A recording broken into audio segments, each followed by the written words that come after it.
Hello toi, j'espère que tu vas bien en cette nouvelle semaine.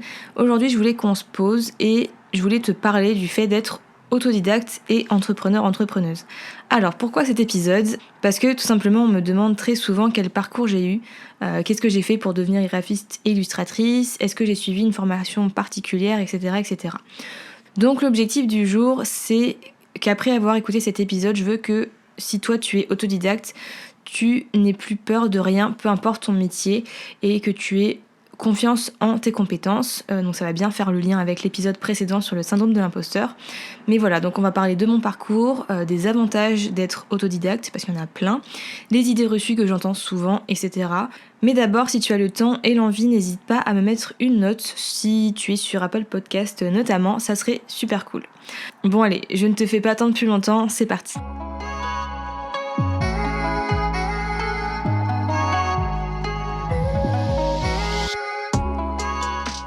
Hello toi et bienvenue dans mon podcast Du côté de chez Swan. Et oui, c'est comme ça que ça se prononce. À travers ce podcast, je t'invite dans mon univers de graphie illustratrice indépendante. Fais comme chez toi, ici c'est comme à la maison. On se pose un mercredi sur 2 pour parler entrepreneuriat, branding, design, parfois seul et parfois accompagné. De temps en temps, je te parlerai aussi de sujets un peu plus chill, comme mon expérience perso, mon évolution, des anecdotes, etc. Bref, une bonne dose de positif, d'inspiration et de motivation pour ta semaine. Allez, c'est parti. Bon, donc je vais répondre ici à cette fameuse question de quelle formation j'ai suivi, mes études, tout ça, et ça va me permettre de te remettre dans le contexte. Donc j'ai fait tout simplement un bac S, alors rien à voir avec le design ou le branding, et ensuite j'ai enchaîné avec 3 ans d'école de mode, donc un diplôme de designer de mode, donc on se rapproche déjà un peu plus, des cours de communication, d'illustration, et surtout j'ai appris à utiliser la suite Adobe, ce qui m'a énormément servi bien sûr. Mais c'était vraiment axé pour des projets de mode, donc faire des books, des moodboards, des magazines, etc. Ensuite, j'ai fait des stages, j'ai enchaîné avec un CDI et ensuite je me suis lancée en freelance. Donc c'était plus trop des cours, c'était des formations, j'ai regardé énormément de vidéos YouTube, des tutoriels, j'avais pris un abonnement Skillshare, donc j'ai pas fait d'école de branding, de graphisme, spécialité, identité visuelle ou je sais pas quoi. Ce qui m'a le plus formé, c'était tout simplement les projets clients, que ce soit des projets virtuels ou des projets, des vrais projets. Bon, mais avant de rentrer dans le vif du sujet, je voulais refaire un point sur c'est quoi être autodidacte, au cas où il y en a qui savent pas. Être autodidacte, c'est quelqu'un qui s'est instruit par lui-même sans recours à un professeur. Donc si par exemple tu fais un métier mais que tu n'as pas suivi de formation spécifique, tu n'as pas fait une école pour, tu as appris par toi-même, donc tu es autodidacte. Bon, alors ça peut être assez vaste pour les entrepreneurs parce que il y a forcément un aspect de son entreprise qu'on a testé et qu'on a appris tout seul. Malheureusement, on ne nous apprend pas à l'école quel statut choisir, comment ça fonctionne la TVA ou encore comment créer une audience qui convertit. Ça se saurait, ça serait bien d'ailleurs, mais on n'apprend pas ça. On apprend plutôt avec la fameuse école de la vie où on a des problèmes, on doit apprendre à bidouiller par nous-mêmes. Donc ça vaut vraiment pour plein de métiers ou de statuts très très différents, que tu sois prestataire de services type graphiste, illustrateur, vidéaste, tout ça, ou plutôt indépendant, coach, formateur, mentor, ou encore même si tu es fondateur d'une marque, fondateur ou fondatrice d'une marque de produits, que tu vends des produits réels. Donc dans tous les cas, ce n'est pas grave si tu n'as pas fait l'école machin truc chouette qui est diplômante, je sais pas quoi. Dans tous les cas, ça c'est vraiment, je veux le dire, tu as de la valeur, tu as des compétences et tu peux proposer des projets au monde. Voilà, il n'y a pas de limite. Il n'y a pas d'obligation de faire un diplôme pour réussir à faire quelque chose dans la vie. Alors oui, certes, ça rassure, ça fait du bien à l'ego d'avoir des diplômes, c'est plus facile dans la vie si tu veux faire certains types de métiers et tu vas moins avoir le syndrome de l'imposteur. Ça va aider, ça c'est sûr. Mais ça n'empêche rien, il y a plein de personnes célèbres, influentes, impactantes, qui ont entre guillemets du succès, qui n'ont pas du tout fait de grandes études. Alors j'ai pas de nom à citer, mais il y en a plein. Et franchement aujourd'hui, qui va venir te demander si t'as eu ton bac ou si t'as fait une école, je sais pas, une école spéciale quand t'es entrepreneur. C'est toi qui dirige ton entreprise, qui propose tes offres, tes services, qui porte un projet. Donc du moment que tu gères, peu importe d'où tu viens, ce que tu as fait, voilà, tout est possible. Je suis vraiment en mode discours et tout. Mais voilà, je peux te le dire, depuis que je suis à mon compte, personne ne m'a demandé si j'avais fait des études de graphisme pour faire une mission, une prestation. On s'en fout. J'ai fait des projets fictifs, j'ai fait des illustrations, des vidéos, j'ai créé, j'ai produit du contenu, j'ai appris comment fonctionne un business, etc. Enfin, voilà, c'est tout ça qui fait que on vient travailler, on vient faire appel à moi, c'est tout, point. Et ça, franchement, c'est à la portée de tout le monde. Et j'ai envie de dire que même parfois, c'est mieux d'être autodidacte. Parce que personnellement, bon, alors moi, j'ai bien aimé mon école de mode. Il y a plusieurs personnes dans ma promo qui sont pas satisfaits des études qu'on a eues et tout, et je peux tout à fait le comprendre. En vrai, moi, je trouve que c'était sympa, etc. Mais franchement, pour le prix que mon père a payé, parce que c'est pas du tout donné des écoles comme ça, franchement, j'aurais kiffé des cours sur l'entrepreneuriat, sur du concret, comment trouver un taf après les études, comment faire un devis, comment trouver des clients, trouver une cible, tout ça. Enfin, c'est des choses que, même si t'as eu des profs, des cours, on te l'apprend pas forcément, sauf si t'as fait des études spécifiques pour, comme je dis, mais voilà, les études c'est cool, mais souvent c'est un peu abstrait. Je sais pas si toi aussi t'as ce ressenti, et ça dépend, voilà, encore une fois des études, mais franchement, ça t'apprend, c'est bien, ça t'apprend des compétences, des grandes notions, des trucs un peu flous, genre l'histoire de la mode. Ok, c'est super, mais en vrai, ça ne me sert absolument à rien aujourd'hui et j'ai tout oublié. Donc, est-ce que c'était vraiment ça qui était important ? Je ne sais pas. Alors que être autodidacte, c'est pouvoir creuser, c'est pouvoir aller plus loin, découvrir un sujet et se passionner pour. C'est comprendre par toi-même, en testant, en répétant, en modifiant, voilà, en peaufinant ton projet. Et aussi, je trouve qu'il y a une notion qui est pas importante, c'est être fier de soi, parce que c'est moi qui l'a fait.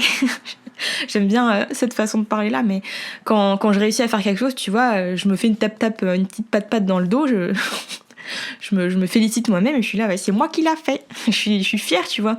Et je pense que c'est quelque chose que, voilà, il faut prendre conscience de... C'est top, t'as réussi à le faire par toi-même, à apprendre toute seule ou tout seul. Et en fait, tu peux apprendre énormément de choses tout en ayant une sensation de satisfaction. C'est gratifiant en fait. Et ça vaut aussi pour le graphisme. Je vais en parler parce que c'est quelque chose que forcément qui me parle. J'aimerais casser des idées reçues que je vois beaucoup par rapport surtout au dessin, plutôt qu'au graphisme, mais moi aussi au graphisme. Pour moi, n'importe qui peut apprendre à créer des visuels, des logos, des gammes de couleurs, des illustrations, etc.